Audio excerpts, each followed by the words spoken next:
Martedì 19 ottobre, San Paolo della Croce. È il 292esimo giorno dell'inizio dell'anno, ne mancano 73 al termine. Il sole sorge alle 7:32, tramonta alle 18:18. La luna sorge alle 18:13, tramonta alle 5:56.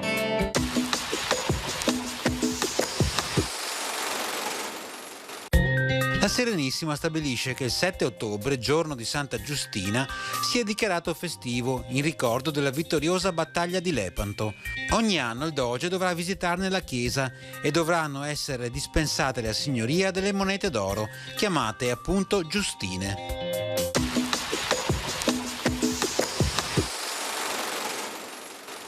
Le previsioni per domani: cielo da parzialmente nuvoloso al mattino a nuvoloso al pomeriggio, con nuvolosità medio-bassa alternata a qualche schiarita in pianura e prevalenza di nubi medio-alte sulle zone montane.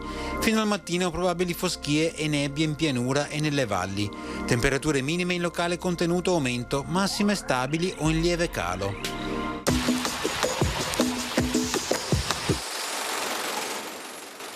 Arroccata su un colle, Feltre è una delle città murate più suggestive del Veneto.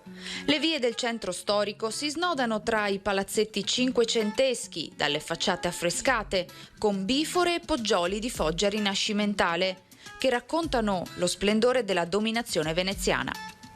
Attorno a Piazza Maggiore, fulcro della vita cittadina, si scopre il Palazzo della Ragione, che ospita il vecchio Teatro della Sena.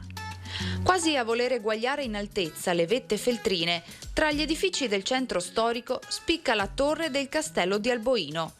A circa 3 chilometri da Feltre, in località Anzù, si trova un luogo di grande fascino, il millenario santuario dei Santi Vittore e Corona, un gioiello dell'arte romanica bizantina eretto a partire dal 1096, in posizione dominante e strategica.